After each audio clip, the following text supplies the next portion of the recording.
High বন্ধুরা, কেমন আছে সবাই? আশা করি খুব ভালো আছে, আর আমিও খুব ভালো আছি।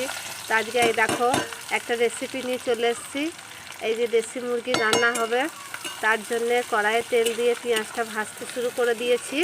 আর এই যে এখানে মাংস রাখা আছে, এই যে দেশি মুরগির মাংস আজকে রান্না হবে। তো দেখো কেমন লাগে। তো এখানে আমি গরম মশলাটা দিতে ভুলে গিয়েছিলাম, তো গরম মশলাটাই দিয়ে দিচ্ছি এখন। এটা তেলে যখন তেলটা দেবে তখনই দিয়ে দেবে এটা। তো আমি দিতে ভুলে গেছিলাম, তো পরে দিয়ে দিলাম।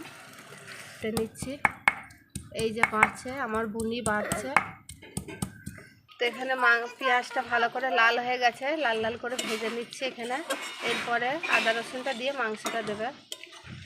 তো আগে এখানে মাংসটা দিয়ে দিচ্ছি। আমার বোন বললো যে আগে মাংসটা দিই, তারপর আদা রসুনটা দিলে বেশ ভালো খেতে হবে। তো সেই কারণে আগে মাংসটাও দিয়ে দিল, এরপরে আদা রসুনটা দেবো।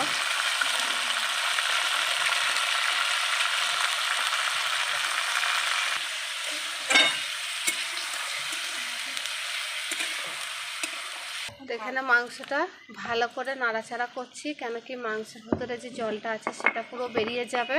তারপরে আদা রসুনটা দেবো, দিয়ে কষবো। আদা রসুন দেওয়ার পরে হলুদ দিয়ে দিলাম, লঙ্কার গুঁড়ি দিয়ে দিলাম, গুঁড়ো মশলা।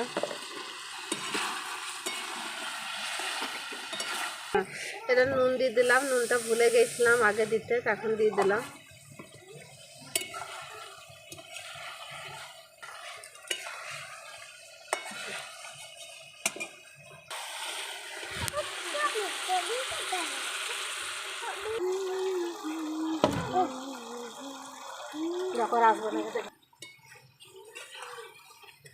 কালারটা দেখো কেমন এসছে।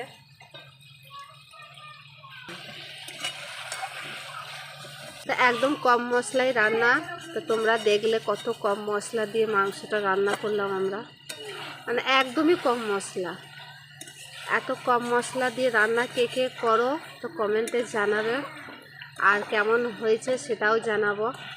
তো দেখো, তো এখানে একটা টমেটো দিয়ে দিলাম, গোটাই দিলাম টমেটোটা, ওটা আস্তে আস্তে গলে যাবে।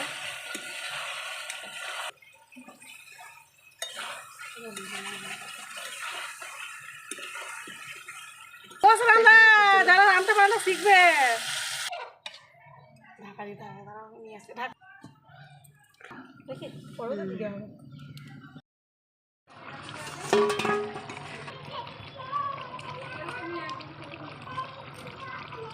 তা আবার একবার ঢাকা দিয়ে দিলাম, আর একটু ঝোলটা মরবে, একটু নেড়ে ছেড়ে দেখে নিলাম।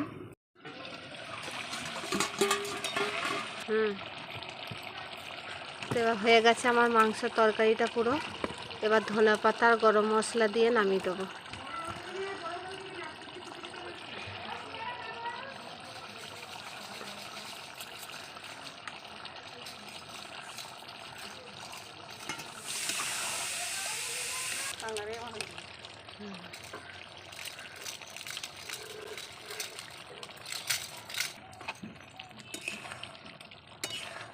মাংসটা আমার রেডি হয়ে গেছে।